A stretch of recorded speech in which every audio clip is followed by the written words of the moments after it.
All righty, what is going down, everybody? Welcome back to another brand new edition, a very first special edition here, because we're doing a little bit of a crossover, baby. So this is Am I Still on the Air with the Peeples Forum. Yes, we are coming together and doing one big, massive crossover episode to break down some WandaVision, and we are ready to rock. So I'm DONMEGA, joined with Peeps, Frigginz, and Geeky Pat in the house. So what up, y'all? Hey. Hello. What's up? This is going to be a lot of fun. We got a lot of stuff to talk about. So yeah. And yeah, crossovers. Everybody likes a good crossover, right? Right? That's what we're all getting accustomed to these days is crossovers, and we're sad when the crossover don't happen. So why don't we do it podcast style? We were actually planning on doing 2 episodes here talking about some WandaVision, and it just made more sense to kill 2 birds with 1 stone and say, hey, instead of recording twice and saying the same damn thing, let's come together and we'll record one massive podcast here for both of us and bring these shows together. Peeps has been doing the WandaVision experience episode by episode over on his channel. And when, now the show's over, I, of course, wanted to bring everybody together to do kind of our Am I Still in the Air kind of spoiler review. This is basically like a movie. We typically come together, we break it all down. And, that's what Peeps is going to do in his show, too. So we use the same cast and crew. We might as well come together and form the crossover. Well. So Red Dragons assemble once again in the house, ready to talk some WandaVision. So, we're not going to sit here. We're not going to go through episode by episode. We hope you guys have all seen everything by this point, right? I mean, it's, the biggest show on television. We've seen 9 episodes. There's no need to go episode by episode. The show's over. This is spoiler-tastic right here. We're going to break it all down. Basically, instead of going through everything, we're just going to talk about it. We're going to have a roundtable. We're going to talk about things we liked, things we didn't like, our overall thoughts. What did we want to happen that maybe didn't happen? Where do we think this is going? So those are kind of where we're kind of headed with this here. So anything you want to add there, Peeps?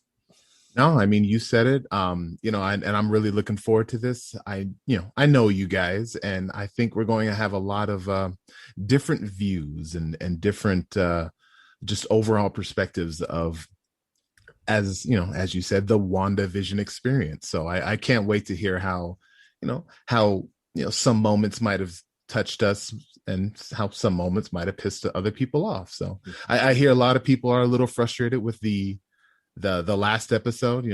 They had their own expectations.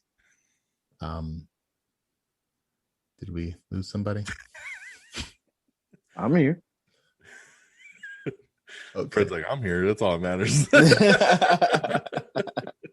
Yeah. So. Yeah. Yep. Yeah. So good times. Yeah. And that's where I'm interested into kind of digging into this because this was an interesting show that I think we all had kind of different journeys with. I was kind of more into it from the beginning. Peeps was a little rocky there in those first couple episodes. Geeky Pat didn't even want to watch it. Oh. Fred was kind of like, I don't know. Nope. So we were all over the place with this thing. And then as it started ramping up and we got a little bit deeper into it, I think we all kind of took that turn around episode 4 and then really started to kind of enjoy the ride. But, I'm very curious to hear Friggin's take because he's been kind of a little bit of a roller coaster and an anomaly on this show that everybody's loved so much. And he's kind of just been on the fence with. Geeky Pat reluctantly jumping in because we urged him to, and then we forced him to. We might as well have just grabbed his head. He's like, I don't know. I'm like, you better watch this damn show, man. And he ended up loving it, so that's what's great. And then and I think we all kind of had different takes at the end after the finale. So this should be good to talk about. So let's start off with Frigginz, man. I want to go there because I'm more curious about his weird little take here on on your journey through the WandaVision experience. Well, man, my journey was I have to say it's probably a unique one. And even for myself, I found myself, I think your description of this like roller coaster of emotions is probably the most accurate way to put it. I really found it so interesting where you were like, I don't even want to see this. And I couldn't understand where that was coming from, because like from trailers, I thought, okay, this is going to be really cool. It's going to be different. It's going to be new, something I haven't seen. I loved initially this concept of starting from these older television series, in particularly the black and white ones. Those just captivated my interest. And then turning it on and watching it, I was like, this is so funny. This is awesome for the first like 15, 20 minutes. And then by the end of that episode, there's probably only like 25 minutes, I think, the first one, I was like, okay, that was cool. I didn't really get much of what's going on. Hopefully that kind of picks up. And then we got a whole nother episode of kind of the similar thing. And that was kind of the beginning of my whole overall experience. And it just kind of went from this high expectation to kind of a lower disappointment on some level. Did you have like an expectation that it didn't deliver? I would say in overall, I think again, my experience was so weird too, in the sense that I changed whether I was liking or not liking the whole series as I was going through as well. And I would say that even like I've had to sit back and revisit my expectations, and then found later that maybe my expectation was like one way, and then it shifted, and then it would shift again, and then it would shift again. And I have a reason why I think this has occurred.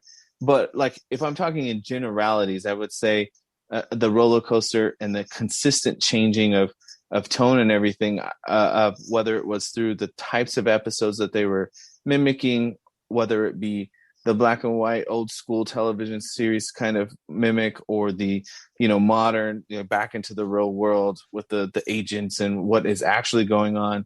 And then overall, like with the changing of the concepts of like, who's doing this, who's not, the mystery to it, and then just kind of getting back into the formula, so that like I feel like I'm saying stuff all over the place and not making any sense. And that's the best way that I could kind of describe my experience. So that's fair, I would say. And, anybody else feel free to jump in as well, because like this show, we didn't know what it was. We didn't really know what we were getting into until like halfway through the entire season. Yep. And even then, I mean, I was saying on my show, I don't even know what to expect. Like, I don't know if the next episode is going to be like, if we're going to continue down the, like the mimicry of television, or if we're actually going to have a normal TV show. So I say that's fair. And I have to say, and I don't want to like hog the mic at the moment, but I just want to point out that I'm gonna hog the mic right now. It was so different of an experience for me watching a pop culture nerd / type of event occurring, and having these feelings of not being incredibly excited.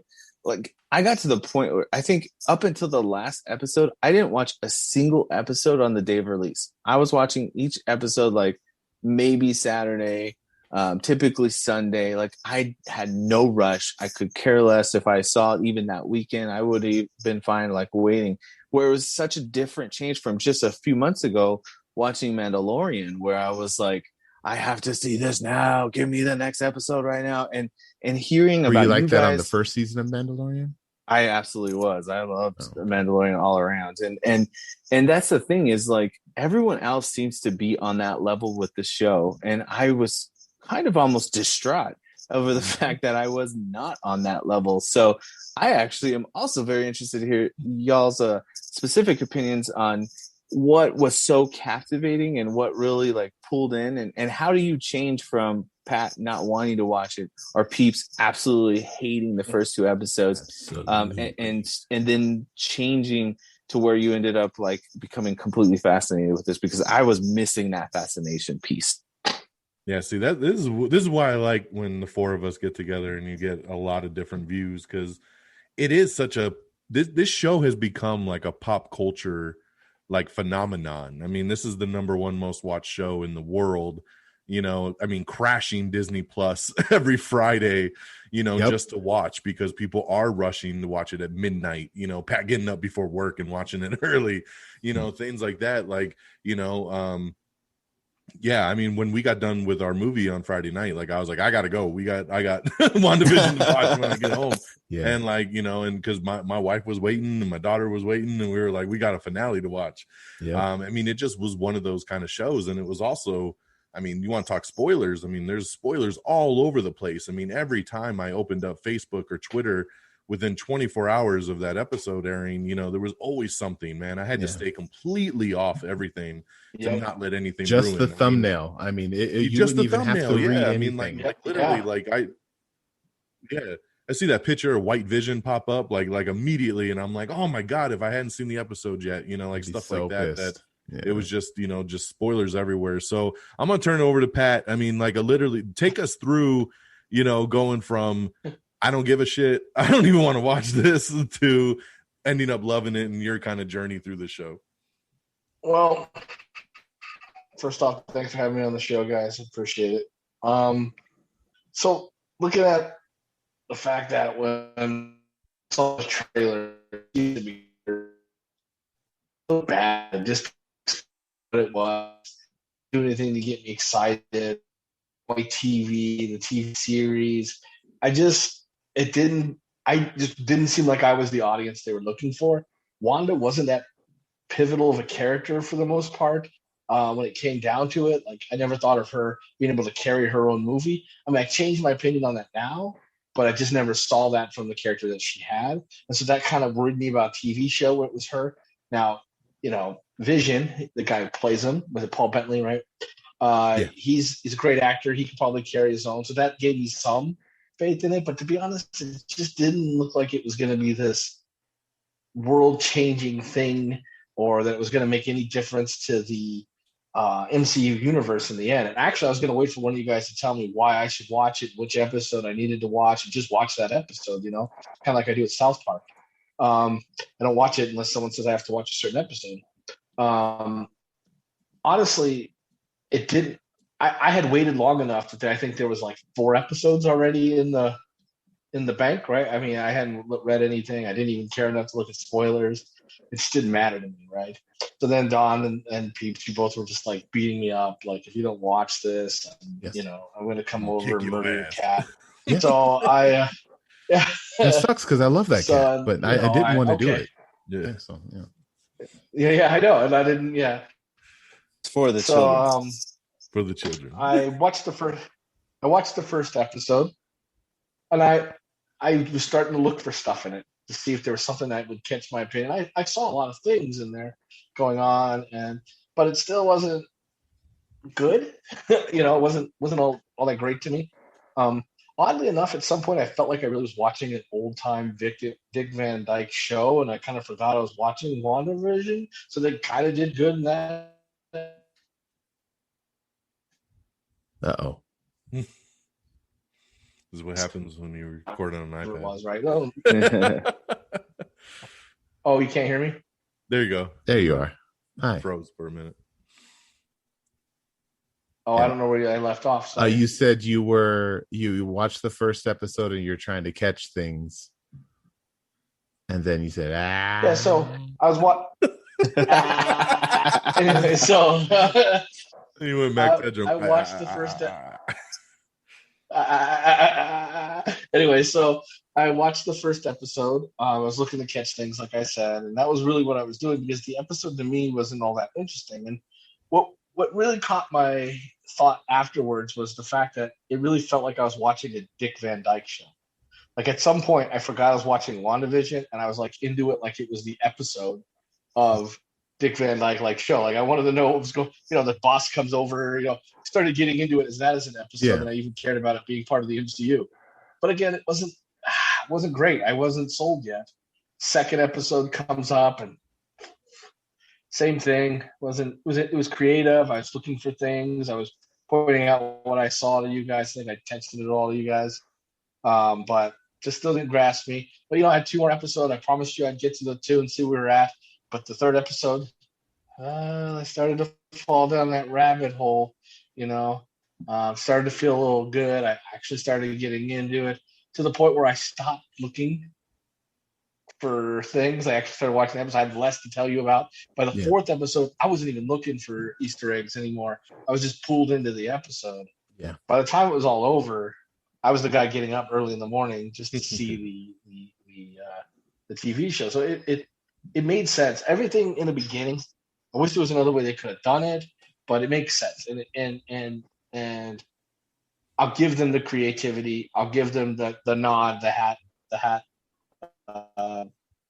because it made sense. It gave it a purpose. It gave it a sense of creativity. You could see the long path that they were going. That trailer was rough for me though. So I'm wondering how many people were like Geeky Pat, saw that trailer and was like, yeah, it's not for me. But then watched it later and was like, oh man, I'm glad I gave this chance. I mean, it's the story of my life, right? I was like, that kid, Tom Holland, Spider-Man, he's not Spider-Man. Oh, that Flash guy. That Flash guy, Ezra he wears Miller. more makeup than my daughter when she was 12. So I didn't know how he was going to do as the Flash, and I was wrong in all of those. So the moral of the story is Geeky Pat is wrong. Just listen to Dawn. Okay, and that's why we have you. I thought on. we all knew in Feige we trust. I thought we had trust in Feige. So I think Marvel's earned the benefit of our our benefit to watch. At this point. But I'm glad. I don't know, Captain Marvel. Hey, I'm glad you gave it a shot. I'm glad you ended up really loving it. I mean, that's what's awesome about this. So switching over to Peeps. I mean, Peeps actually using this as a forum to bring back a Peeps. Something that had been, gone for a hot minute. And, it's funny. It was funny to me that this was what you chose to kind of bring the show back, especially with how you didn't even love it, for those first couple episodes that you decided to do like an after show. Yeah. So I don't know. So take me through your thoughts on why you chose to do, to bring the podcast back, to do the WandaVision experience on something that you weren't even in love with from the beginning, and then how that took you through to finding your love through the middle to the end of the show. Yeah, good question too, by the way.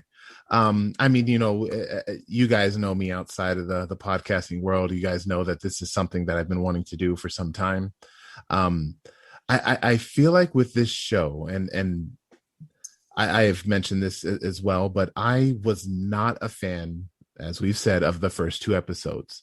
But once that third episode hit, it reminded me, it triggered that in Feige we trust, because like there were so many little bits and pieces that were starting to, I'm not even going to say unravel. By episode 3, I was still just as confused as I was from episode 1, but it the way that the episode ended, and I knew that it was going to be this was going to be a guessing game. This wasn't something I can just binge in one day. This was going to be, it was going to be an episodic thing, week by week. And I wanted to just kind of take everybody through my thought process, my psyche. And I really wish that I would have started, after the first 2 episodes, so everybody could have heard how pissed off I was about the nothing that I spent an hour watching. But it was a bit like we've said before, it was an emotional roller coaster. And I will say, even to the very last episode, where I was very angry in the first episode, to where I actually had tears running down the side of my face at the very last episode. And DX, I mean, we've mentioned about how spectacular the writing is. I mean, in that they recast Pietro to, how they mention the Scarlet Witch as if it is some mythical being that has been foretold to do something. We don't know what it's supposed to do, but it's supposed to do something. Just very good writing, I think, altogether. Acting, it as every episode kind of came down, I just fell in love more and more with these characters, with what I don't know, it just gave me that, we've had we're coming out of a dark year, and we really didn't have much to look forward to, for me, with media, and WandaVision, it gave me a lot to look forward to. So yeah, I just wanted to share that excitement and that that peace with everybody. And yeah. The next episode, I'm thinking about talking about Coming to America and my emotional state after watching that. Yeah, man. I mean, what's so cool about this show is, like I said, it became this like event, right? It was like, yeah, in the age of binging, where we just burn through content like faster than anything. We watch and we move on, and we talk about it for like a day and then we're done. Exactly. The show was really great. You should watch it. And then we move on to something else. And then we never get a chance to really talk and dissect it and break it down. And that's what was really cool about this. I think for the most part, even the biggest bingers in the world were like, I like this weekly rollout, because the weekly rollout on WandaVision gave us a whole week to really talk about this show and really kind of come up with our thoughts and come up with our ideas of what's going to happen next week and what do I think's going to do and who's so-and-so and what's going to happen and Mephisto's coming and all this kind of stuff, right? Yeah. That some stuff was good, some stuff was not. But I mean, it was a true water cooler show, and that's like old school, man. It's like, it was like TGIF, like get the fam together and let's watch some WandaVision. And I think this was massive and a blessing in disguise for WandaVision, because remember, it was originally supposed to be Falcon and Winter Soldier first. That was supposed to be the first show that got, but it got bumped because of the pandemic and they couldn't finish filming it. And WandaVision ended up taking its place and becoming the first one out the gate. And look at what it did, because I don't think Falcon and Winter Soldier is going to have the same kind of it's not going to have the same appeal. Okay, but it's not going to have the same kind of appeal, because Falcon and Winter Soldier is just going to be a more straight up action kind of spy thriller kind of show. It's going to be awesome. I don't think there's any doubt of that.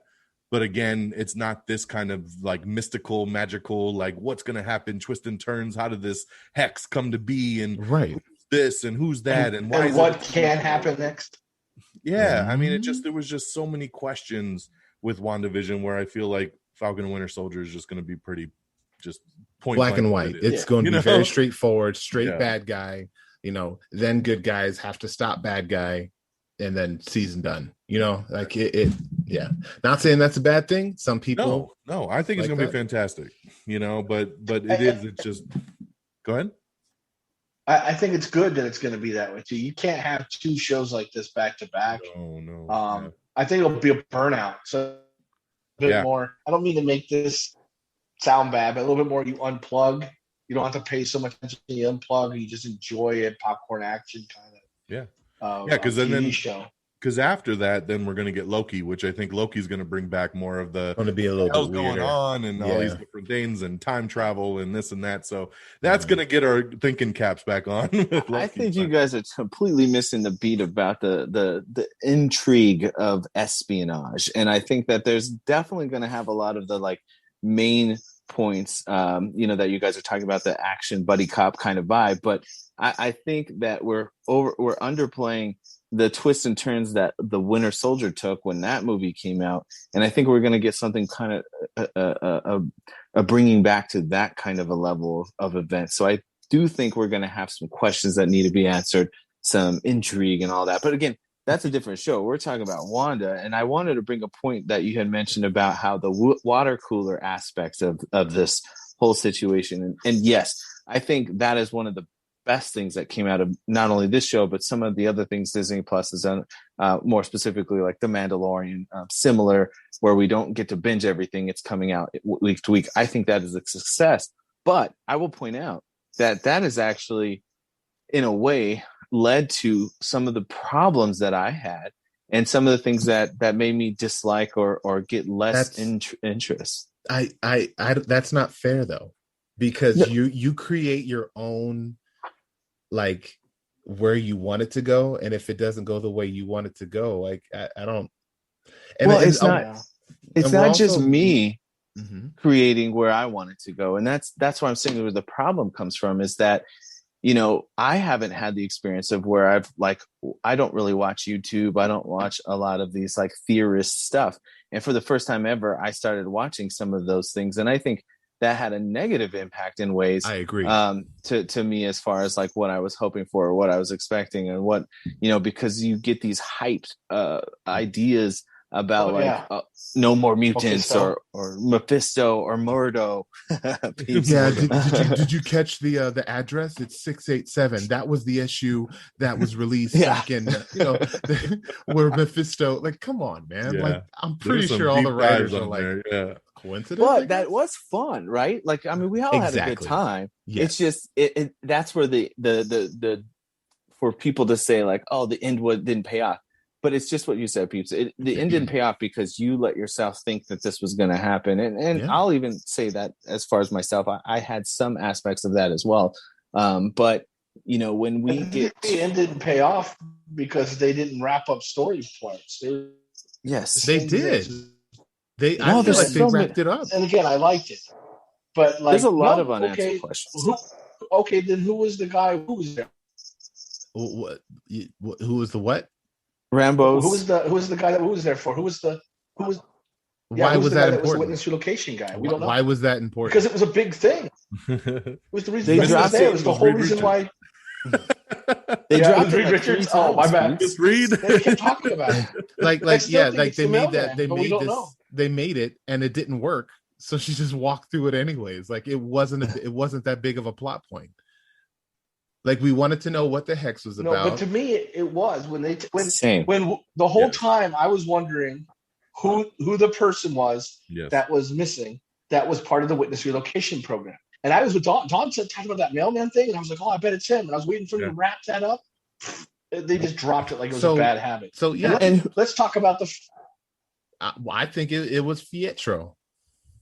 No, it's Rambo. No, he lived there, right? Yeah. Ralph Boner? Yeah, he lived there, but he wasn't identified. He wasn't the mailman. Who's Rambo's friend? Who's Rambo's friend is what I don't care. We were talking about. Like, I literally don't care. Yeah, no, that's what I was. It wasn't Rambo's aerospace friend. engineer. No, I was talking about Rambo and Wu met up because Wu was looking for Wu had somebody in witness protection that was inside. We never found out who that was. Right. I think it was just one of those seeds that just to get why Wu was there, plain and simple. Like that was just the mark to get him there. Because why would an FBI agent from San Francisco be in New Jersey? Like they needed his character there, so they played this whole like, oh, I'm here to find my guy who's in witness protection, and he's lost in this Westview town that's Pietro by a force field now. But look, if you have these problems, the delay is real. Yeah, it is. Go ahead, Fred. Fred. You, Pat. I've talked a lot. Go ahead, Pat, please.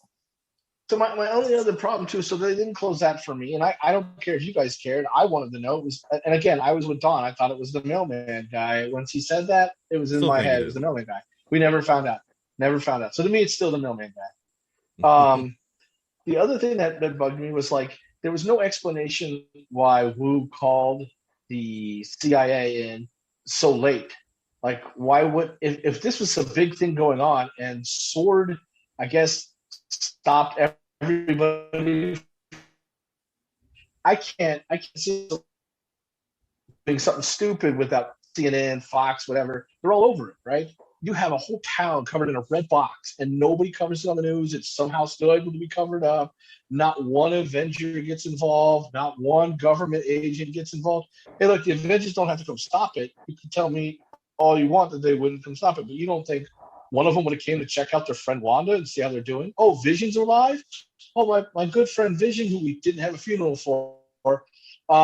We can go and check them out and see if they're okay. Like, at some point, if Peeps died, and at 5 years later, I find out Peeps is alive, and I don't know how, I'm going to go to that town to see how Peeps is alive. There was no closure really in the end in that area. I mean, it was a cool ending, but it just didn't make sense within the MCU universe. I will agree with that on one level. Doctor Strange. I think he is the only person that should have known there's some kind of magical tomfoolery going wrong. this only took place over a couple days. Like, I think you're missing like how long this has been going on. So Yeah. I don't think there was time for Avengers to figure out that this was going on in New Jersey. This was a And very then isolated event. That also those police officers, right? Like, they forgot that there was even a Westview. Like, there's no such thing as Westview. And my thought of there's a red box in a giant camp with sword agents and a CIA agent who didn't send a report back at all. Like, I mean, that was the the military. same day. Hey, Fred, tell me, would your boss let you not put in reports? Come on. No, you got to check in. That was the same day. Yeah. Like, remember, she came. So first of all, it wasn't a red box. It was invisible. It was invisible when it started. Yeah. And then she brought the drone out, and then she made it red. And then the next day was when everything happened. Because we had that Modern Family episode. In that day, when Wu did not report back, somebody in the CIA would be trying to contact. The second day, after I don't know how CIA contacts work, so I can't speak. Anyways, I don't want to get over the minutiae, but my whole point is, even if you take that all out of it, I just felt like it was more than one. It was more than a few days.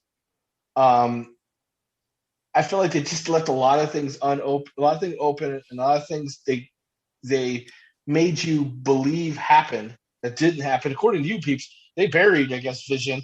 It had a funeral, even though they very much implied that the Avengers didn't give no flying Fs that Vision was sick, because she said he needs a proper funeral, and I'm going to be the one to give it to him. And so that was 5 years later, because she got dusted. So when she came back from being dusted, I guess Wakanda said, hey, I don't care if you guys take all this vibranium out of here. It's just vibranium. We got plenty of it. It's billions of dollars. We'll let you have it. That doesn't make any sense to me. We have no idea. There was just these little loopholes. Yeah. All right. Well, we'll get back to the vent part. We do, because they were helping. We hadn't reached that part of the show yet. Okay, I'll go now. Thanks. I was still giving my take on the show. I don't know how we got so sidetracked.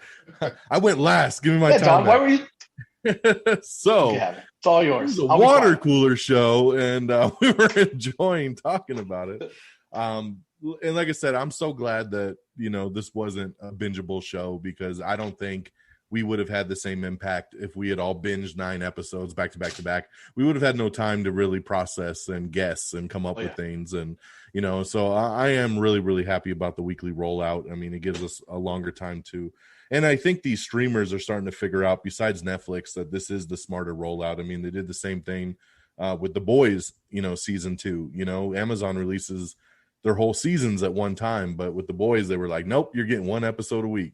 So you could tell like they're starting to do it with their bigger, more popular shows, which I think is smart. I think they get more subscribers that way too, because everyone's talking about it, and then people like Pat that were skipping on it for the first couple sign up to be able to catch up and see what's going on. So that's great. And so yeah, my journey with the show was interesting, because I agree, those first couple episodes, it was okay. I think what kept me more intrigued was, once again, my mind going straight to what's going on here. Like, what is the bigger premise? What something, obviously, knowing right from the get-go that this show took place after Endgame, led me right away knowing what's going on here in the background. Why is this a sitcom? Why is this in the 50s? Why is this in the 60s? Like, what's going on here? And of course, it just teased us in those first couple episodes where we only got something like in the last minute of both episodes. And we're like, I just sat through 25 minutes of nothing to get to that one little sweet nugget, and then episode 3, and then having the kids and the twins, and then boom. And then once we get that outside look and we meet Monica and we see her coming back from the snap, and Jimmy and Darcy coming back, and starting to get some of these, the outer looks, the show just took off, and then obviously trying to figure out the characters. I mean, things that you assume from the beginning that, Agnes was Agatha, things like that you're just waiting for these reveals. And they took me on such a journey through it, because I went from like one episode being like, oh, she's evil, she's going to be, Agatha Harkness, to the next one being like, okay, maybe not, she's her friend, to then back to she's bad, like, because of just how they played it. And it was super, super cool. But this, this was also a TV show that I went right back and rewatched, multiple times, multiple episodes I rewatched again.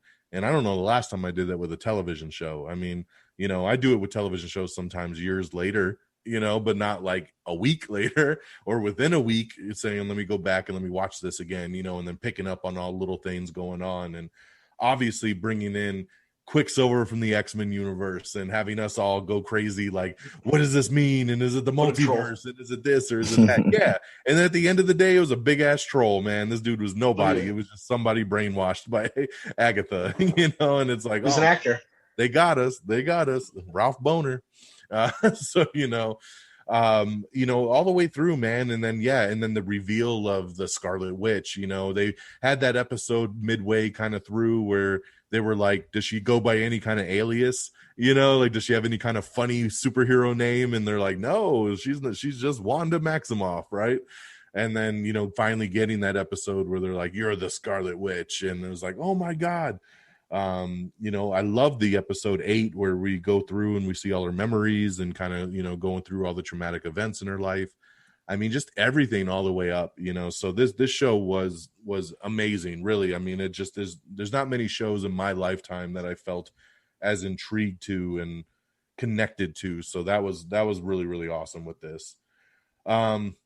So I don't know where you want to go with the Peeps next. I mean, do we want to talk negatives? Do we want to talk highlights? Where do we want to take it?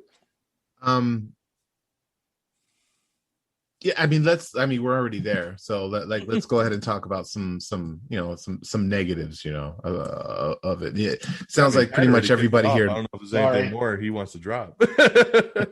I'm out, dude. I'll be back with the positives.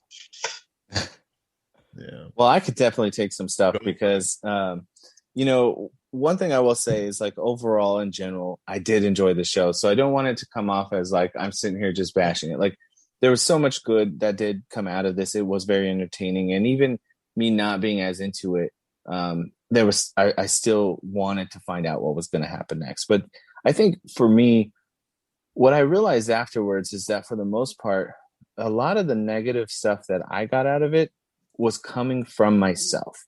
And from what I've been seeing about people complaining online about any negatives they had, I think it's kind of similar. So first off, you mentioned the Evans not being the Quicksilver. That's because we all love Evans as Quicksilver.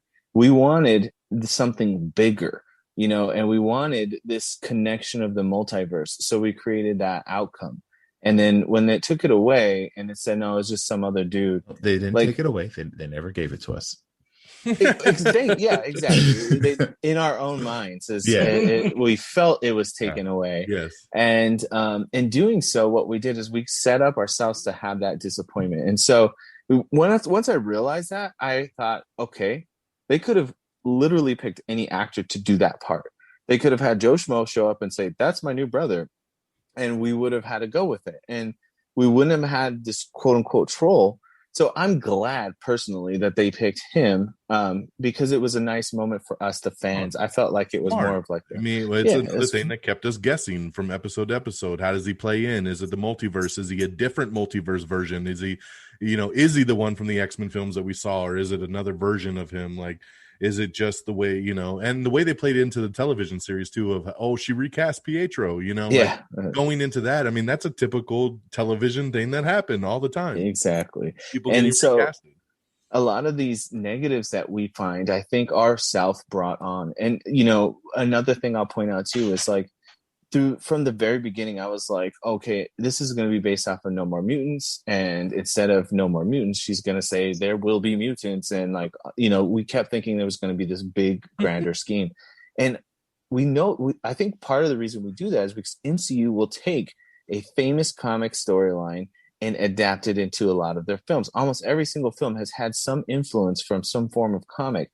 And I think that in this case, we as a collective thought of No More Mutants series instead of realizing, I was thinking the wrong comic book. This is the Vision series.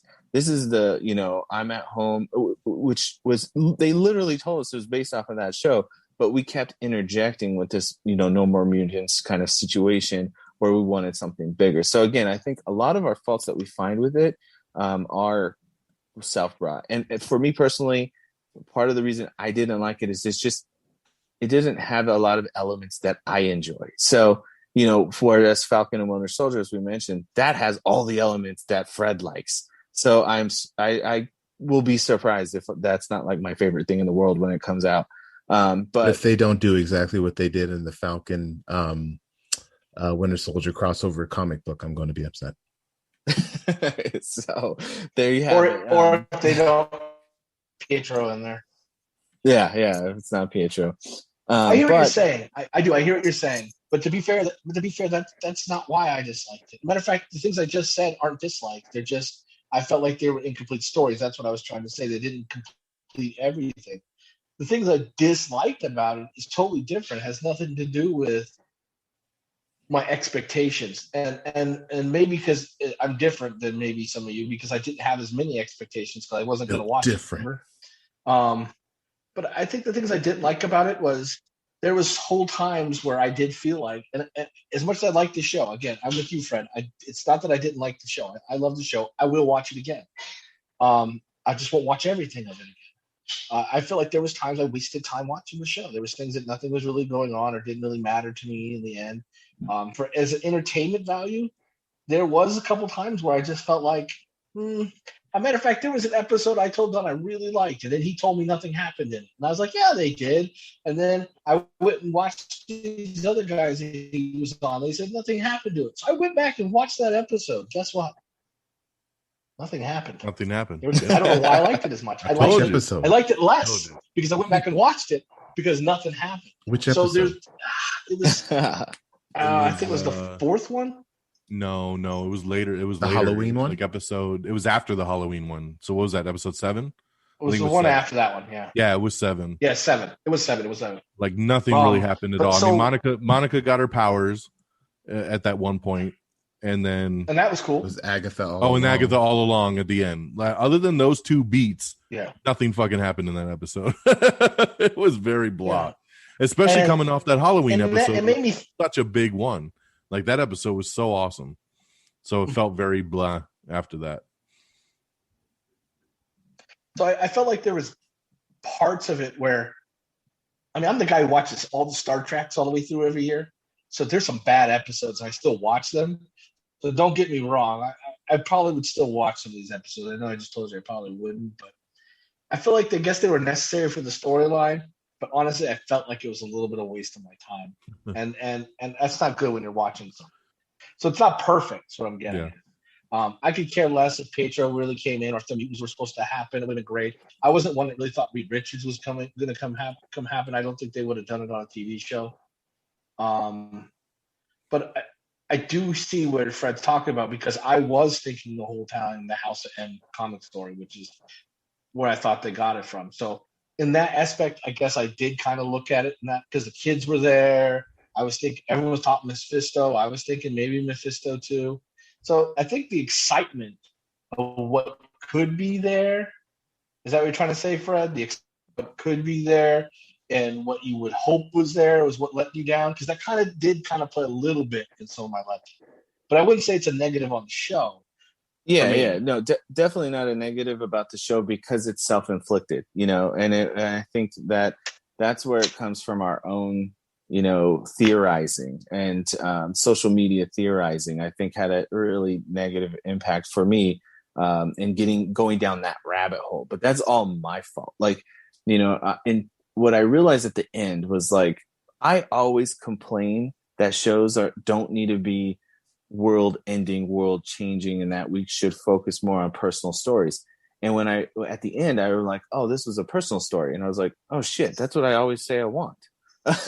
So I had to like revisit. And that's kind of that self-reflection to find out that like all the things I was mad about was really self-inflicted. So all in all, I think if I had to say a complaint of the show itself, and what the show I think could have done better, I definitely think speeding up some of the episodes, like we definitely didn't need 2 black and white episodes in the beginning.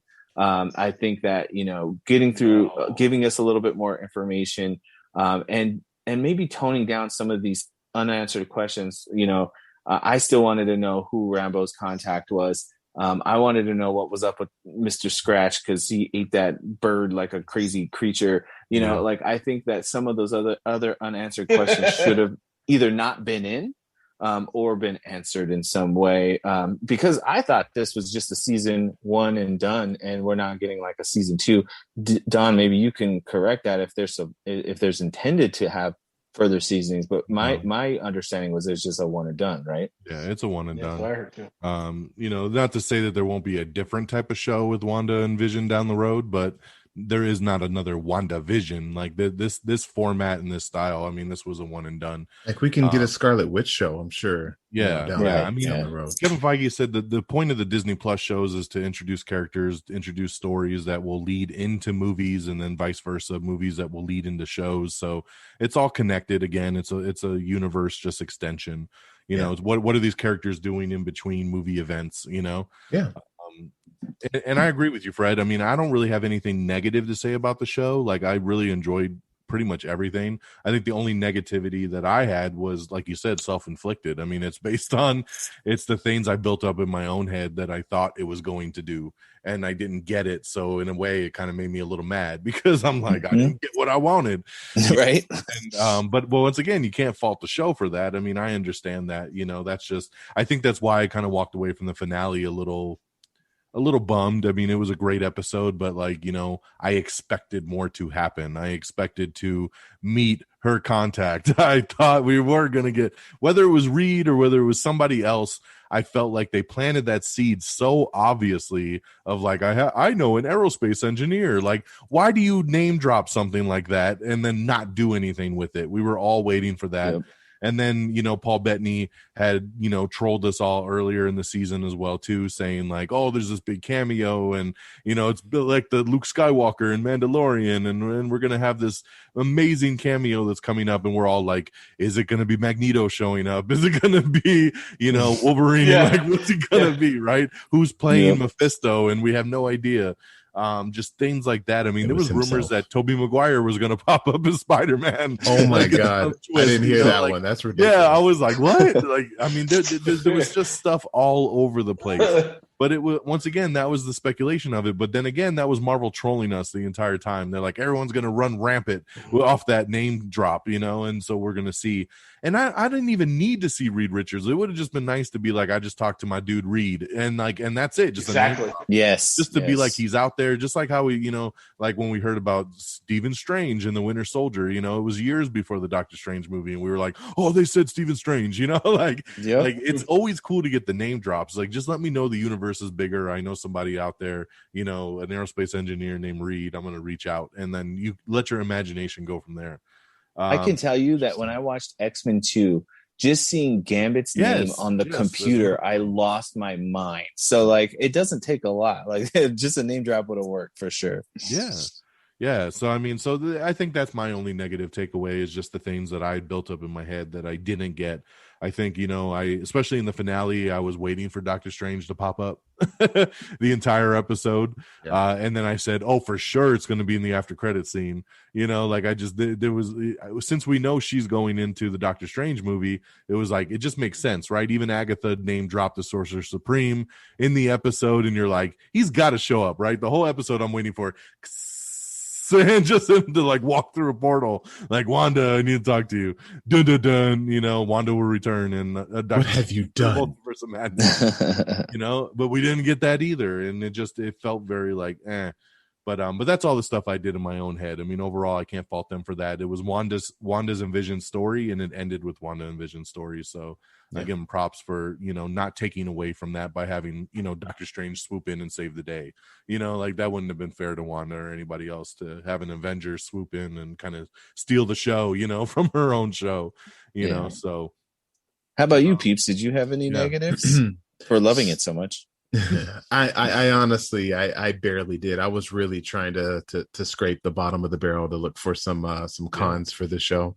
I honestly, I knew everything that you guys are saying was going to be people's biggest issue with this show. And as I said, I don't think some things, I will say, as Don was saying before, I think is kind of fault.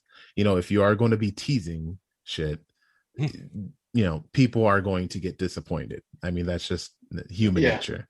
And they teased a lot. I mean, I tried not to watch any of the promos, but one day I did accidentally see this bit with Elizabeth Olsen literally holding a comic saying like no more mutants, and like, oh, this is when Wanda created an alternate universe and then got rid of all the mutants, and like you said, Fred, I mean, they were teasing, the mutants. And for me, that one specifically, and I don't want to knock all of your guys' negatives, but specifically I want to talk about the no more mutants, or the mutants aspect. I feel like I personally got that I was fulfilled by the moment of seeing young Wanda using her powers to stop the missile, and her and her brother surviving the Mind Stone touching.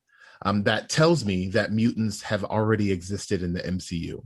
So there is not going to be any kind of game-changing event that happens at the end of the show, even though I would like to see that. That is something that they've kind of softly confirmed that is already a thing that exists in the MCU.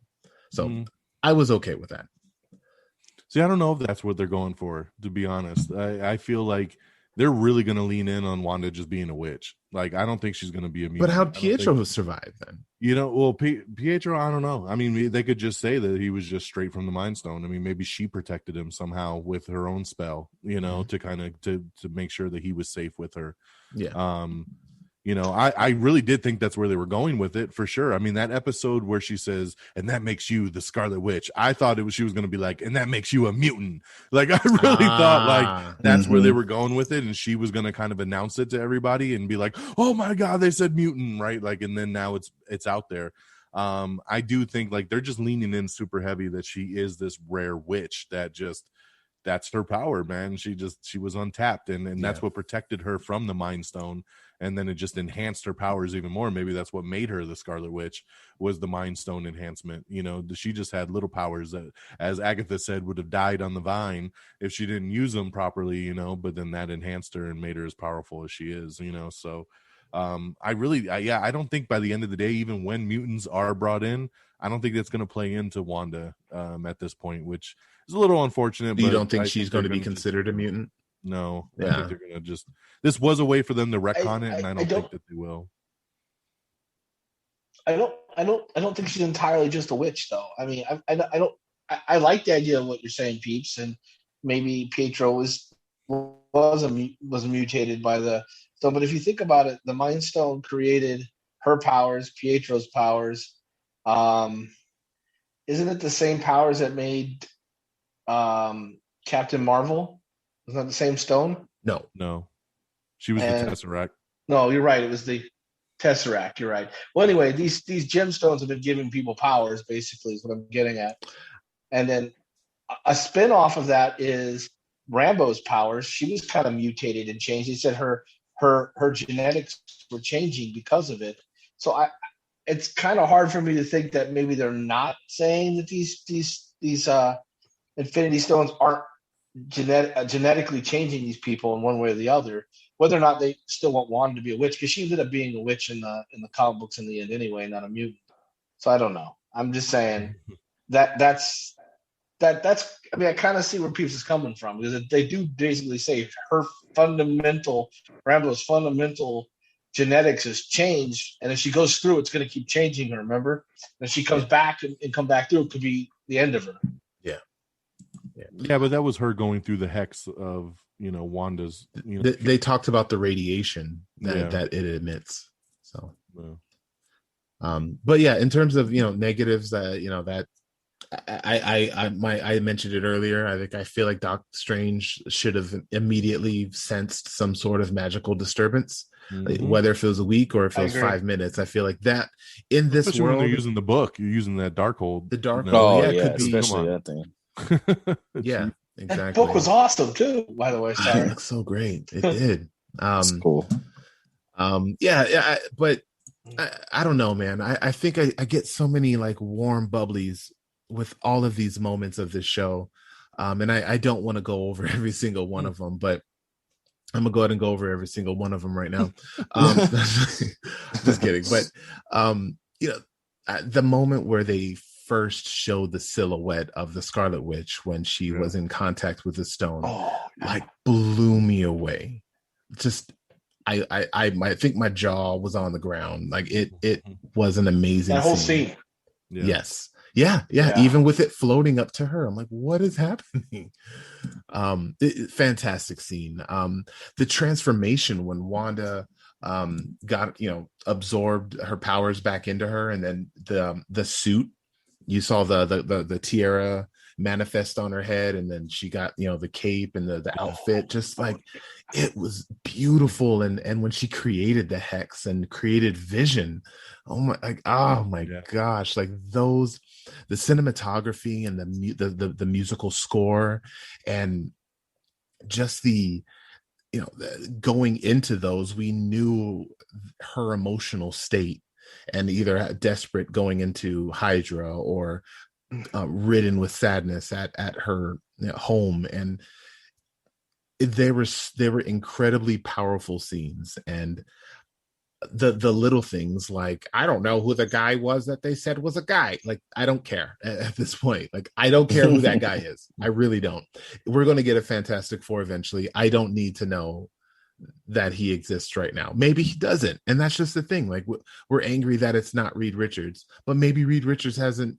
I mean, he would be a scientist. He wouldn't be a stretchy scientist at this point. But he would at least maybe he's not even born yet. Maybe he's still in college at this point. We don't know, guys. Okay, so I don't know. I guess those things. Yeah, they we mentioned Mephisto. You guys haven't mentioned Nightmare. Like, these are names that have been popped up, that been mentioned all over the internet.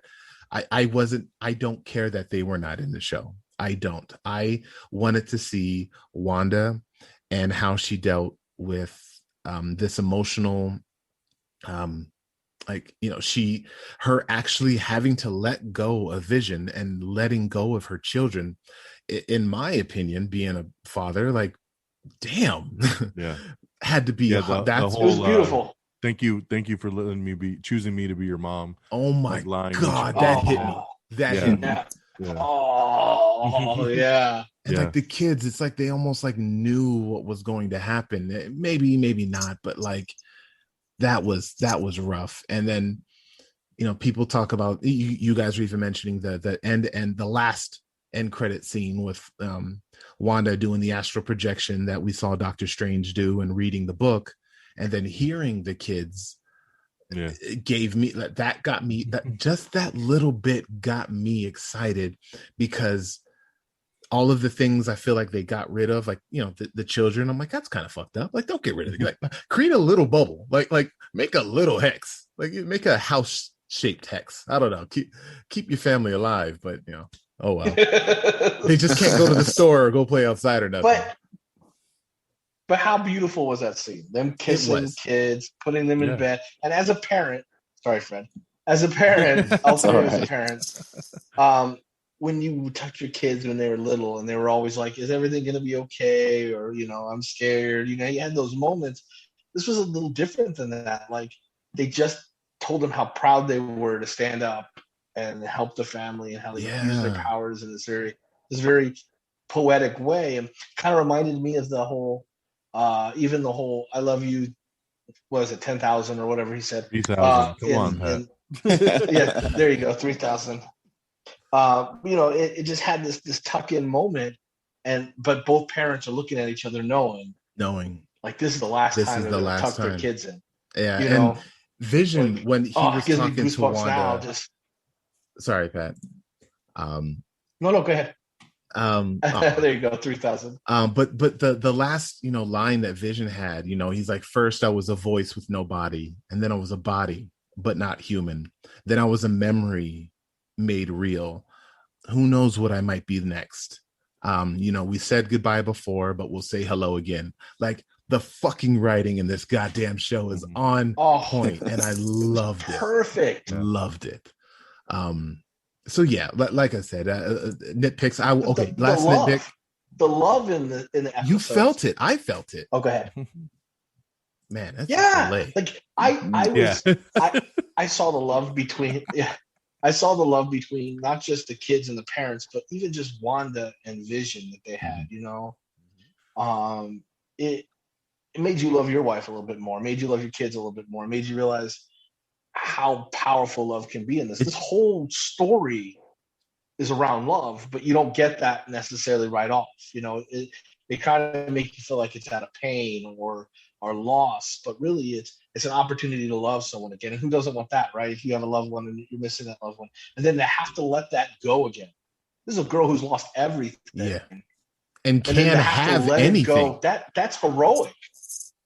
Yeah, that's heroic. That's heroic. She was, even though she was kind of the villain, yeah, she was also for the a hero. week. Does that make sense? Yeah, no, 4 days according to Don. Yeah. So I'm just saying. I mean, even though she like that one scene where the girl's like, "Can I just see my daughter again? Can she at least leave the bedroom?" Like, I was like, "Oh my goodness!" No. You're not gonna let me go free. Just kill me then. Just kill us. Terrible person. It was great writing. It was great writing. Nothing was gray. It was all very. What's the word I'm looking for? It was right on point. Like, even when the whole Agatha was responsible for everything, she really wasn't. I really don't see what she was responsible, what she was doing in a lot of the scenes. It really was Wanda's emotions and love and passion and caring, and that's a big theme in this. And you can't get that in a movie necessarily, I don't think. If this would have been a WandaVision movie, it wouldn't have been as powerful if we didn't watch it over so many days of every week for so many weeks. I mean, you're looking about a month of time watching, or more, right? More than a month watching the show. For me, it was less because I watched 4 in a row. A little over 2 months. Yeah. It grasped me as a human, as a person, and less as a comic book fan or a nerd or a comic, like all the things we were just talking about, like, oh, we wanted this in there. I got things I never knew I wanted, which was these real emotions, these real moments that I could relate to as a father, as a husband, as just a person doing the right thing when you should do like the a right person thing. that has lost somebody. Yeah. If you had the ability to do what she could do, would you do it? And if you were able to do it accidentally, would you let it go? For I don't the redemption too. Kind of. She could have given everybody in the town a memory of like a vacation at least that they were on the past week. Okay. Fair enough. Yeah. She choked them out for like a second, so I don't know. Yeah. All right, well, let's get to like, is there anything specific that you guys wish would have happened that we didn't get? Like, we talked a lot about conspiracy theories. We talked a lot about things we wanted. Yeah. What were you hoping to get out of it? So, Fred, like, what were some things that you were hoping it would go to and give us that we didn't end up getting? Well, definitely, my original hope was that it was going to be the instead of no more mutants, that she was adding mutants, right? Yeah. I thought that would have been a cool aspect, but at the same time, like thinking about it afterwards, like that eliminates the time period of mutants being around. So, like, how does Wolverine be around for centuries and Magneto's backstory and things to that nature? So, in retrospect, I think that it's good they chose not to go that direction, but the things that for sure, and I'll keep it short and simple, is that I really wanted to have was, we talked about having that name drop. Give me who Rambo's friend was. I needed to know that, and I didn't know that, and that definitely caused frustration for me. And then the other thing I'll point out is I would have liked to see a bigger bad connected with Agatha. I thought the concept of Agatha being the primary focus for the fight, but then there being someone behind the curtain. So the Mephisto, if you will. So that's what I would have liked to have happened in addition to what we got. But yeah, I'll leave it at that. Yeah. No, I agree. I think I was waiting for that as well, too. I think Agatha was set up to be a focal villain, but I always expected in episode 9 or 10 we were going to see a bigger bad that was really orchestrating everything. especially Mephisto, which I thought like he would have made the deal with Wanda, you know, hey, create this hex and you can have everything you want, and you know, kind of manipulated her to then have the kids, and he was absorbing all the power and doing whatever in the background, kind of puppeteering, you know, and we didn't get that.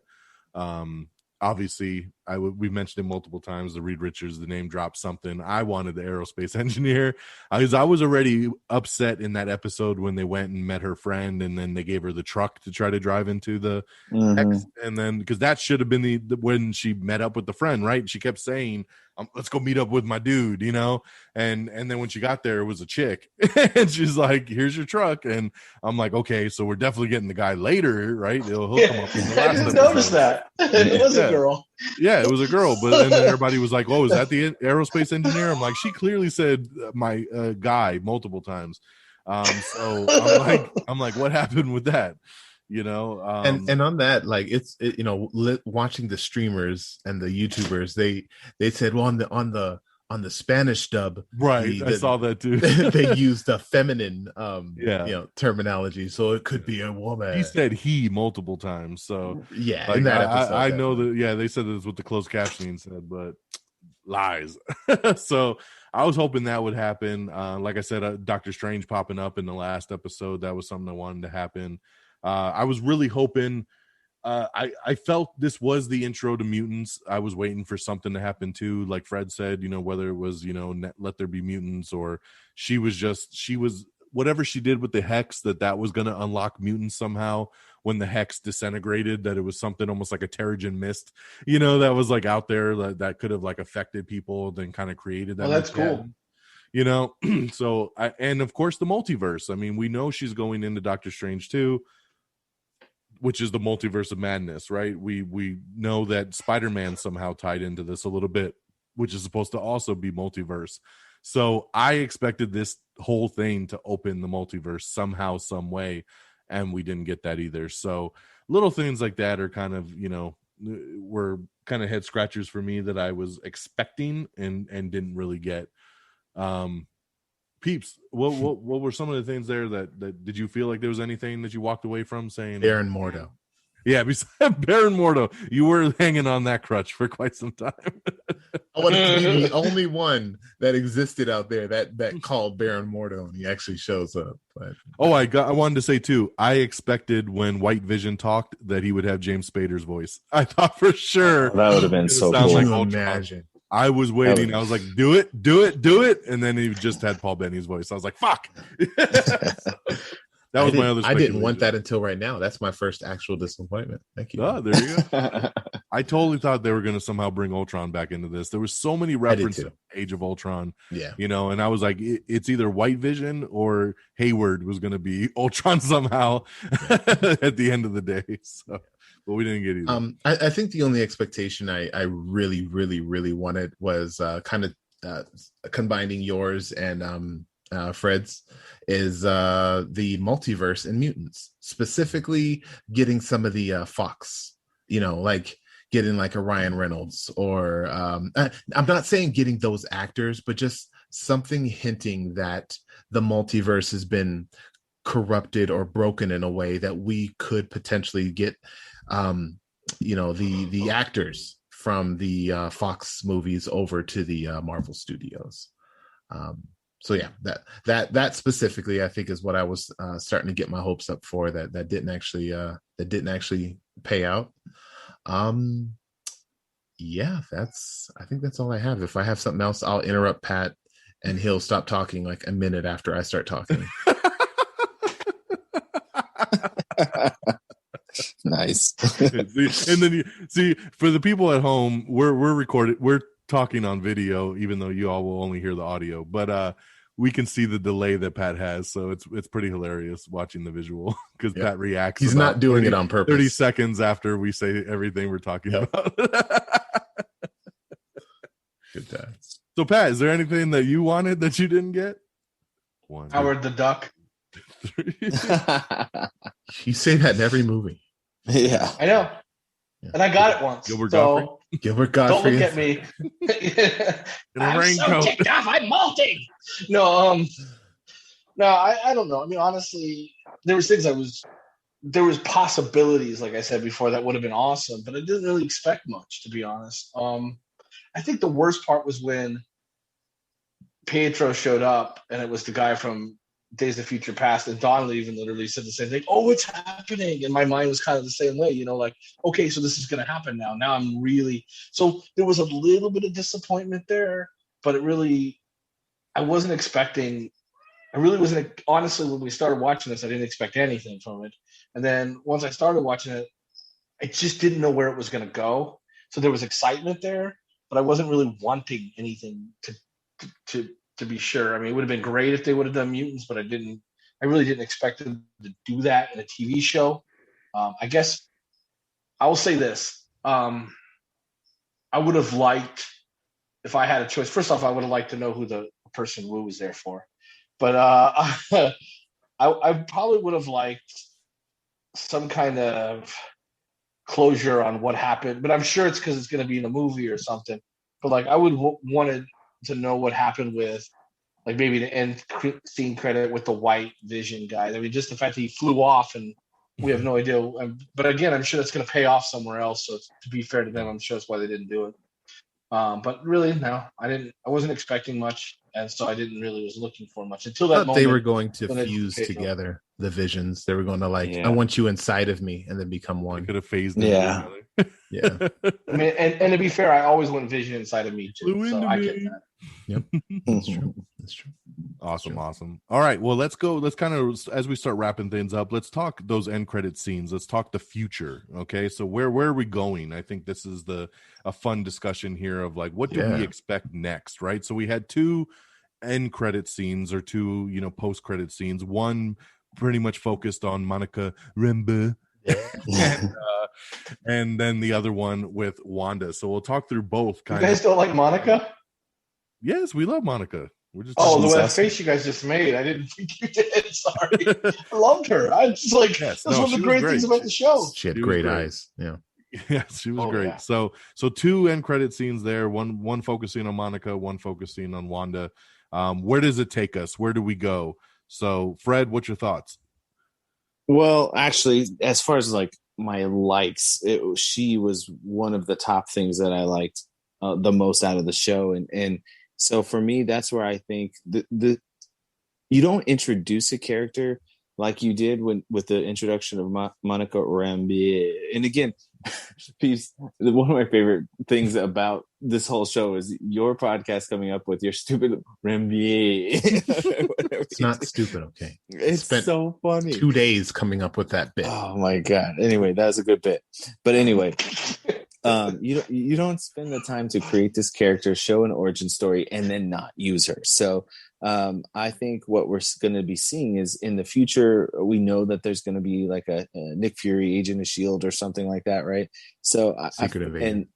And they pointing up to the sky where we know Nick Fury is up on a sword spaceship because of the end credit scene of one of the movies that I don't remember. Could be a Korean spaceship. Come on.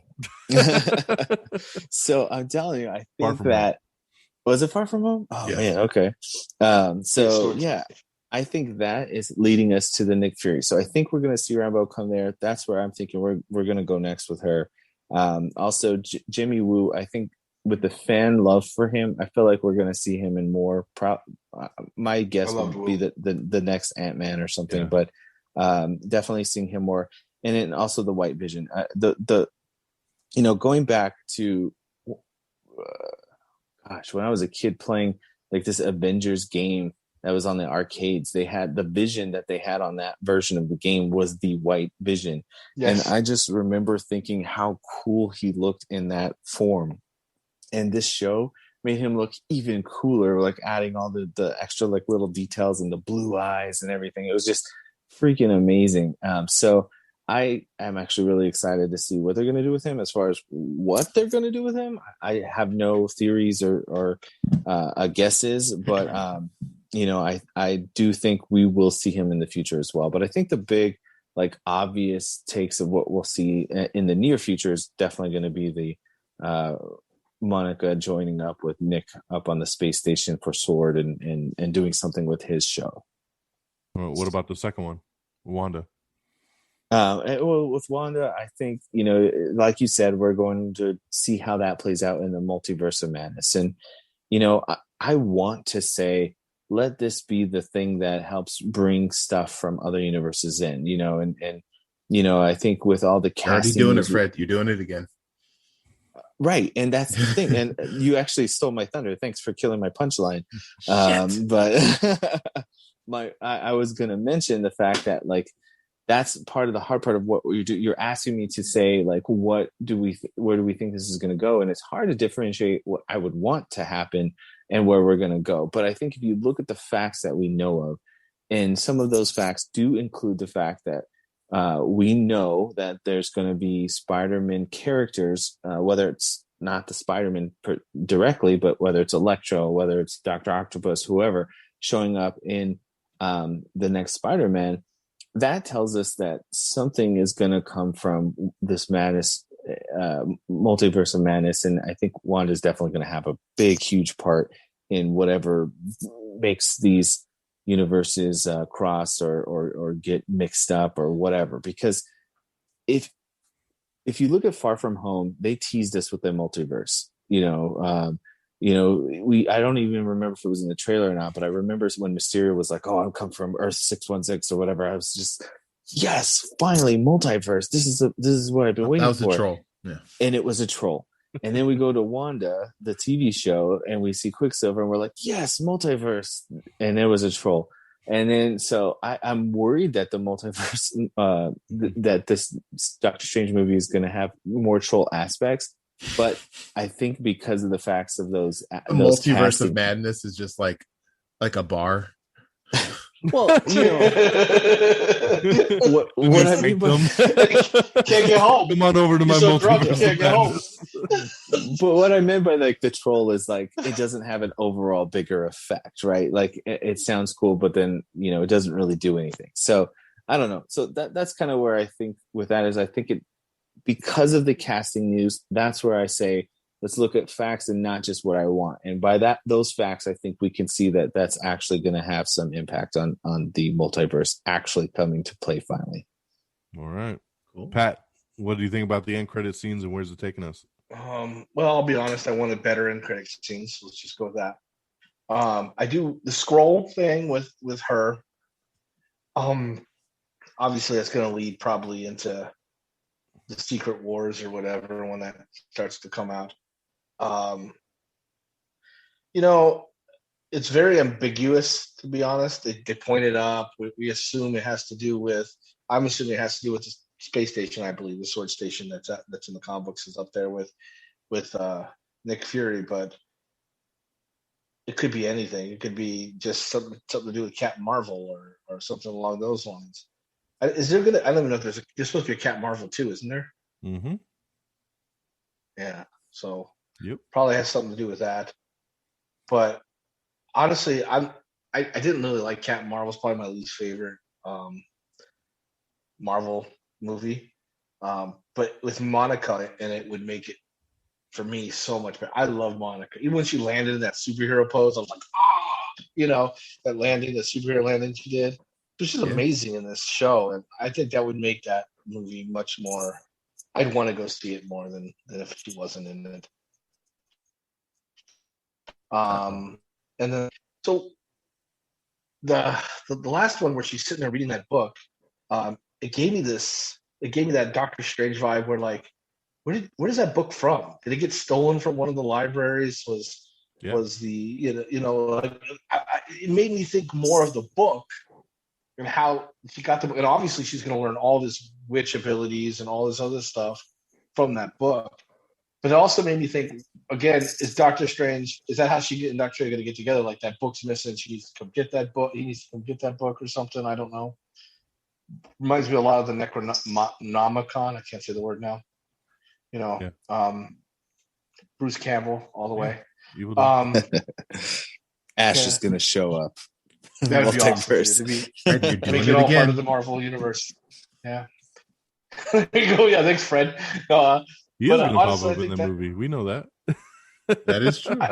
He won't be Ash. That's but true. We'll yeah. It would be awesome as Ash, though. Yeah, don't stop it, Don. He could be played by Gilbert Gottfried. So I honestly think there's so much that can go from there, but I don't necessarily want to say that. I think her power. They're going to explain how she has more control of her power because of that. If that makes sense. That's that Bruce Banner scene where all of a sudden his eyes turn green, but he's still in control.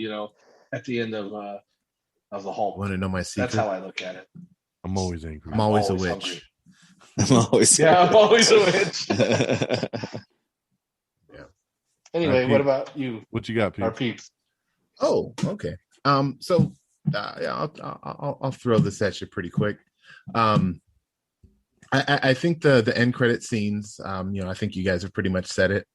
We're going to Monica leading into Secret Invasion. Obviously, Scarlet Witch scene leading into Multiverse of Madness.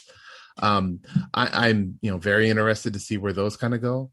But I feel like the show also planted a lot of seeds. Agatha, she's still a thing. Like she's okie dokie neighbor. She's a little different now, but she again, we're talking about how good Wanda is, but she basically, is using this woman in this town for when she needs her again. So we're going to be seeing Agatha again. I hope in a movie. Agatha but told her, she said, "You're going to need me. You're going to need me." So I mean. And then some of the lines that Agatha has been saying, like, "What have you done? Like you have no idea what you've done, what you've unleashed." Hey, Agatha, we the audience also don't know what she's done. What has she done? I ain't telling you shit until next season. So we have that seed. We have the kids. We have the scrolls existing. I personally feel like mutants exist, but we have that's just speculation really at this point. I'm very curious if Nick Fury was interested in Monica before she got the powers or after she got the powers. I mean, Monica's been bouncing around for a couple months here. Like, were you waiting until she got some powers before you were going to say, "Hey, Nick Fury's actually interested in having a conversation with you"? Monica wasn't back very long. She had just come back from the snap. Yeah. WandaVision takes place literally like a couple days after Endgame. Was the scroll lady the lady that was next to Hayward like the whole movie? No. Okay. Was it just a different lady we hadn't seen in that? Well, I tried to figure that out. I couldn't figure out. I can't remember seeing her in any scene. Yeah, me neither. But I thought, I was like, was she the military girl lady that met with Monica? No. Okay. Cool. All right.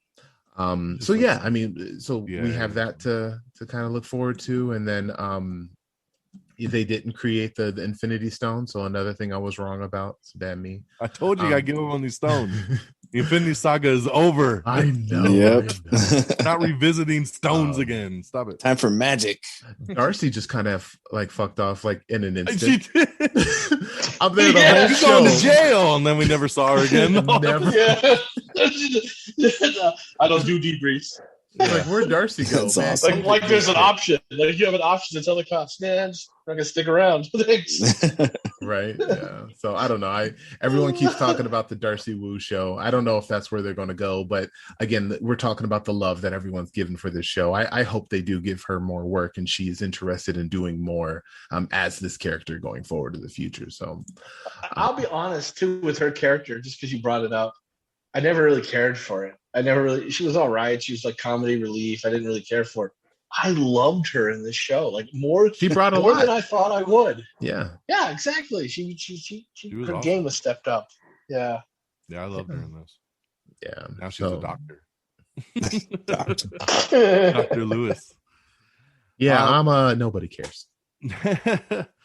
Yeah. All right, so my take here. So with Monica, I think you guys are on the right path. I do, they haven't officially announced her for Secret Invasion, but it definitely feels like where they're going, right? By having a scroll, expose herself to her and say, hey, we need you up here, and we know Nick Fury's on that ship, so you got to. And Nick Fury's obviously in the Secret Invasion show and leading that. So along with the scrolls, we know Talos is back, from the movies as well too. So. Definitely, I feel like it's leading towards that. We also know it has been announced that she will be in Captain Marvel 2 already. So that's another obviously that. So I just don't know which one, based on their, because of the pandemic, like which one's going to film first. What are we gonna get first? Is it Captain Marvel 2 or is it the Secret Invasion show? I wonder if she'll be in the Miss Black Marvel Widow show too, because I know Carol has a lot to do with the Miss Marvel show. So I wonder if they're going to switch it to Monica. Oh, that's a good point. Yeah, we will see on that. We do know, Miss Marvel will be in Captain Marvel 2 as well too. So they're going to bring them all together. So, nice. So definitely leading up for that, for sure. So we'll see which way, but definitely it has to do with space and Captain Marvel and Secret Invasion. So big things happening for Monica. When it comes to Wanda, this is the big one here, right? So we see her in the cabin. She's pouring tea, and then we phase into the bedroom, and she's got that astral projection. She's just reading the book. And let's not forget, I mean, that book, they said it was the Book of the Damned. I mean, it is an evil book. We just compared it to the Evil Dead book. And she's sitting there just reading that thing. I have said from the beginning of WandaVision that Scarlet was going to be the villain in Doctor Strange 2. That was always my idea. That was always where I expected it to go. And now I really still expect it to go this way. After she's been reading this book, she's going to get tempted by it. She's going to do some crazy shit. And obviously with the kids screaming, I feel like that's an added touch for the movie where maybe she will be breaching the multiverse and kind of opening it up, trying to find the kids, right?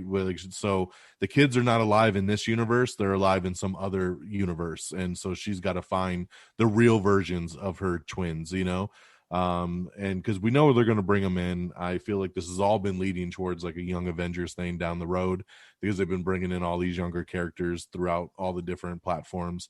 So I think she's going to end up ripping open the multiverse, trying to find these kids, which is then going to bring in Doctor Strange and then have to kind of take her down. And this could also lead once again to Mephisto or to something else who could be the one to trick her, saying like, hey, your kids are out there, but you need to open up this multiverse, which is what he wants, for whatever power scheme he's got, and then he tricks her into doing that. Yeah, they could even not exist at all right now. Like that could just be a ploy from this other being just to get her to do exactly what you're saying. Yeah. And I also think it's, we mentioned it, but it, Wanda has zero training. She's all just done things just from wanting to do it. And now she's actually training, but not just training, but training from, the Book of the Damned. So yes. Yeah. Yeah, so it's crazy, man. So like I said, I've been getting villain vibes since the beginning of this show.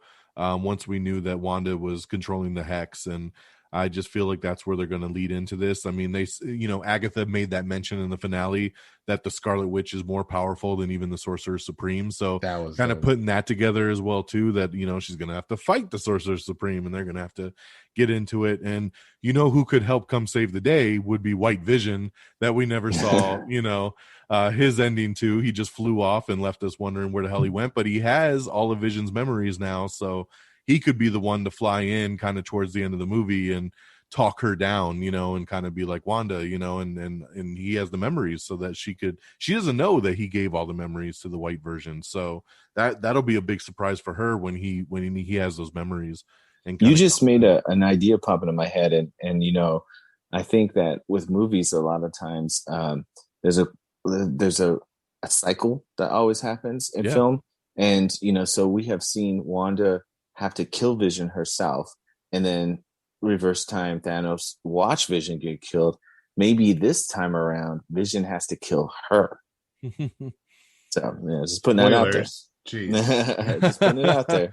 That's a little dark. But if she's the bad guy, right? Is everything got to be rated R with you? Remember, yes, she's not going to be fully bad, because again, her evilness is going to come from trying. Like, it's just like in the show, like some people would call her a villain for what she did to the town and to these people, right? So, but she did it for her own reasons, for her family, right? Like, so she kind of justified it in her own head, right? That leave me alone. I'm staying in my bubble. I'm doing my own thing. Like, you leave me alone, I'll leave you alone, kind of thing, right? And that could be the whole thing in the Multiverse of Madness too, where it's like, I'm not trying to be a villain. Like, I'm doing this to get my kids back. I'm doing this to get my family back.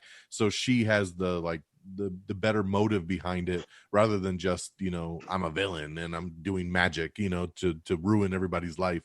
And that's why I think like the White Vision flying in and kind of being like Wanda, like, and connecting with her and kind of letting her know, like, you know, like, I believe in you and I know that you're better than this. Like, he could be, because I don't feel like they're going to want to keep her as a villain. I think this is a good idea to breach off this show. She's super powerful. She's a villain for this one movie under the guise of like putting her family back together. But then at the end of the day, Vision kind of putting her back to normal, and then maybe Doctor Strange putting some sort of hex on her to kind of, you know, get the evil out from the book or whatever the case may be, to kind of get the old Wanda back. Because I mean, we need her back and as a good guy too, you know. So I think it's a good kind of one and done thing. And you know, it kind of makes me think of like, you know, in the Justice League like theatrical cut, you know, like when Superman's back and he's evil, and then they bring out Lois, you know, and that's that connection with Lois that kind of brings him kind of back to like stop like from killing Batman, you know, because he sees Why'd Lois. you say that name?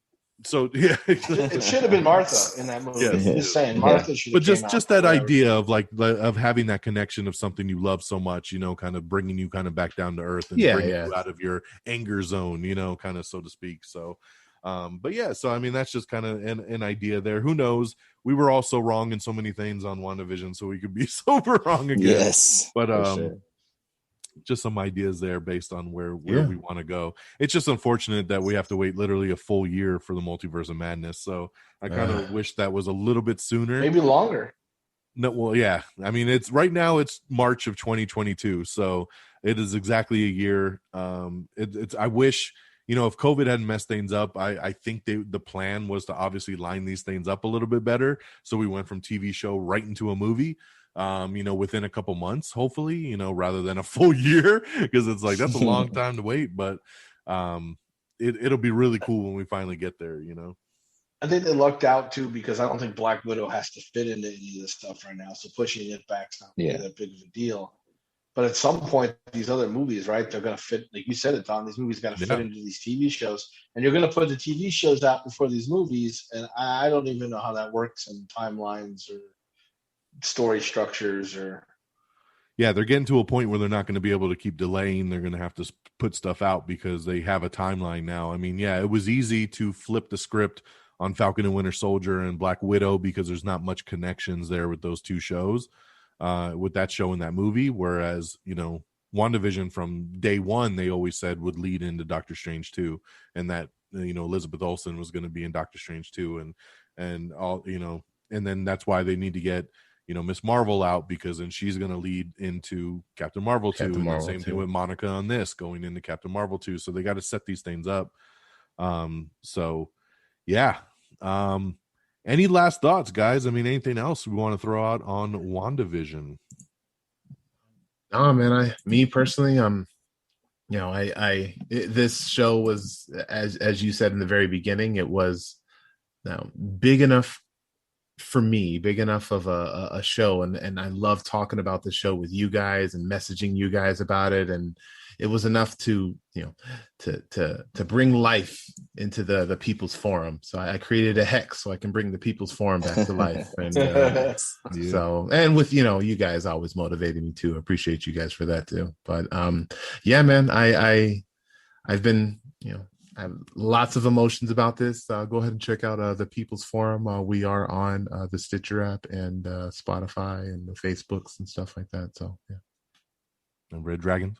RedDragonRadio.com. Red Dragons. Red Dragons. Well, I don't really have too much that I haven't already said.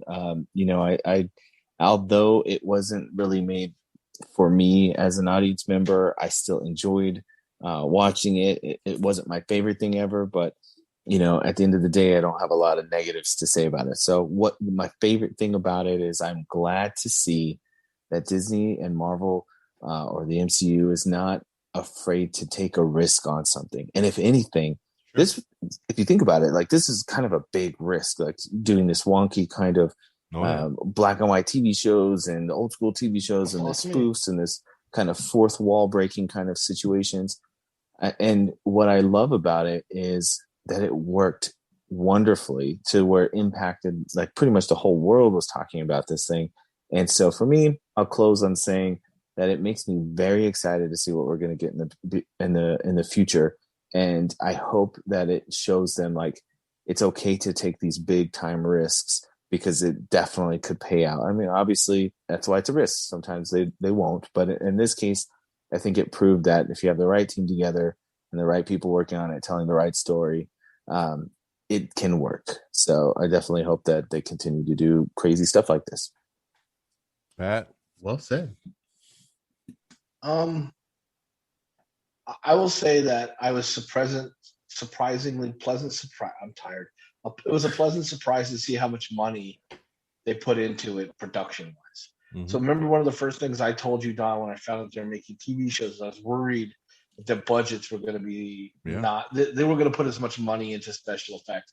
This was movie quality, everything. Mm-hmm. The fight scenes, the abilities, the magic, the hex, everything. It was amazing. All in all, I would give the show, if I had to rate it, a 4 out of 5 easily. I'd even go almost a 5 out of 5 in the end because it did touch me. Like I will say, even though she was kind of the bad guy, there was things that were built up for no reasons that didn't pay off, things like that. I still love the show. I would still recommend it. I told my wife she had to go watch it, and she's just finished it, and she agreed. She was glad she went and watched it because she was kind of like me. The trailer turned her off. But it was just an emotional thing. Like, I would have never thought that I would have cared more about her as a character, as a person, and Vision, especially Vision. Vision's very, even though he's the symbol of goodness in the movies, he's a very, he's not very relatable. He's a robot, right? He's a droid that has Bentley's personality. He's just now learning to love and do things, but he's very new and fresh to the world. In this, he felt very real and tangible, and I cared more by the end of it. The stakes were high at the end, and this was why I think the ending was more powerful to me than maybe to some others. The stakes were higher because I didn't want to see Vision go. I didn't want to see those kids go, and I don't care what that guy said in the other preview. They're not little bastard kids. I like those kids. They added something to it for me. They attached me as a father to the show more than I would have ever thought. You know, there was moments that were special because of the buildup. There was moments that were special because of who I am, and I think maybe I attached myself to these characters more because of it. I would have never felt any of this in a movie.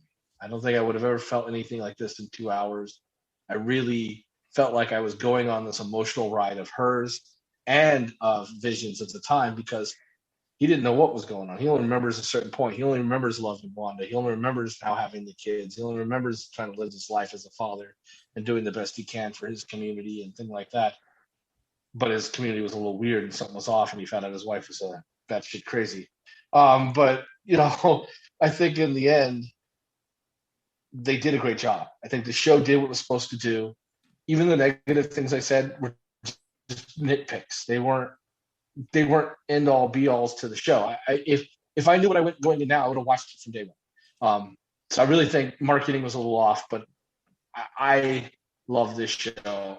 I loved what this show made me feel as a viewer, which is what you want out of a show, right? I haven't had a show like made me feel like this in a very long time. Yeah. I mean, I don't know what else they could have done marketing wise. I mean, they couldn't give anything away, you know, and I mean that was why they had to try to play it like the whole like, oh, it's a sitcom, but something else is in the background, you know, and kind of leave it very vague because that was, you know, the big thing with the show was watching it unravel the entire time, and that would have been a very tricky trailer, you know, to do and to kind of get people to understand, you know. That was a very hard one to market. I mean, I think a lot of us were like, what the hell after watching that trailer? Like, what are they going for here? You know? Yeah. But yeah, it was hard, but I think it set a good tone. I mean, like you said, I mean, that's the good thing about these Disney Plus shows is that they're putting the money into it. These episodes cost between 100 to 150 million a piece. You know, I mean, it's expensive. I mean, it is more than a movie when you put this all together. And that's why, you know, it's only 9 episodes, and like Falcon and Winter Soldier is only 6 episodes, you know, because they're $150 million an episode. Like, it's expensive, man. So these shows are not going to be super long, you know. I mean, it's just but the quality will be there, just like the Star Wars shows, you know. Like, that's why, you know, Mandalorian's so good. I mean, they put the money into it. This isn't, you know, network television, so they're not getting that kind of budget. You have to worry about, you know, subpar effects and stuff. This is the Marvel Cinematic Universe. Not the Flash. just on television. It's you can't say it's just a Marvel TV show. It's not. It's a cinematic event that just happens to be on a streaming service. So it was amazing, man. The show was amazing. It was a great kickoff. Like I said, I think it worked wonders for them to launch with this. And I just shout out to the whole cast again, man. I mean, the acting in this thing, I want to see some Emmy nominations for Elizabeth Olsen, for Paul Bettany, for Catherine Hahn. I think those three that led this thing, man, they were phenomenal, especially Elizabeth Olsen, just so good. The range of emotion that she had in each episode was just, it blew me away. And especially Paul Bettany too. I mean, a guy who in the movies had to play this stoic robot, and in this show he got to flex comedic chops and he got to do more. And even in like the Modern Family-ish type episodes where he's talking to the camera and why am I doing just this? like seeing sarcastic vision and and just stuff like that. I mean, he got to do so much. I mean, I'll always go back episode 5, I think, when they got in that argument and she started rolling the credits and he was like, no. And they got in that argument in the living room and he's like, stop lying to me, and he started flying and then she flew up and they're, and he's, why can't I remember anything before, a couple of days ago? And just that whole back and forth dialogue was just like, oh man, like I had to watch that scene multiple times because I was like, it's so good. So just and Catherine Hahn, dude, I loved her in this. I mean, dude, she killed it as Agatha. I've always loved Catherine Hahn, and she was just so good in this. Those three just fantastic in this, and then of course Monica and Jimmy and Darcy. I mean, just the whole cast and crew. Shout out to them; they killed it, and I can't wait to see further adventures of these people down the road. So, good job, Disney Plus. If you haven't watched yet and you're listening to this, and I hope that you go and watch it now and check it out. It's worth your $7 subscription to go watch some WandaVision and get ready for March 19th, Falcon and Winter Soldier hitting Disney Plus as well. And we're just getting going from here. We got Loki in June. We got Miss Marvel closer to the end of the year. So we got several shows coming up, and then they're filming Hawkeye right now. And we're going to get Moon Knight, and we're going to get, some other stuff coming next year as well too, Yeah. That's animated though, So. I know how you feel. Now you're feeling. I feel better. It doesn't count. But no, I mean, super great stuff. The MCU, man, and Feige we trust once again, killing it with this and showing that we could do a longer narrative and really get us all, hooked in. So. Awesome. Well, hey, thanks guys for tuning in to this massive crossover episode, blending Am I Still in the Air with some Peeples Forum, breaking down the WandaVision experience here as episode 9 is in the books. The show is done. Go back, rewatch it, enjoy. And let's one more time, social media shout out. Where can we find everybody? Fred, where can they find you? All right. Well, I am on. I was just going to start saying the thing. I'm on Twitter and also Instagram under Frigginz. That's Frigginz. Frigginz with a Z. All right. Where they find you, Geeky Pat? Usually at a hoagie store, McDonald's sometimes. They really can't find me right now. I'm kind of semi-incognito, retired at the moment. He's G14 classified. G14 still on classified. Twitter, you liar. Geeky_Pat. Follow him on Twitter. And then Peeps, once again, Peeples Forum. Give it the love. Yep. The Peeples Forum. Check it out. Just type it on the internet and see what you can find. 2 E's on Peeples. Also number 4, My Peeples, 4 My Peeples on Twitter. And just say hi so I can say hi back. Damn it. There you go. And of course, as always, you can find us at amiontheair.com. Follow us on Twitter at amiontheair. You can follow me on Twitter at DXDonMega. And don't forget, you can check out all these shows on Red Dragons Radio on top of Apple Podcasts, Spotify, Spreaker, Stitcher, TuneIn, Google Podcasts, Podchaser, all the good stuff. So make sure you subscribe to Am I on the Air and the Peeples Forum and get caught up with all the latest and greatest in our nerd world out here, breaking it all down. So thanks again to everybody joining us here tonight. I hope you all take care of yourselves and each other, y'all. Peace. Bye, neighbor. Red Dragon!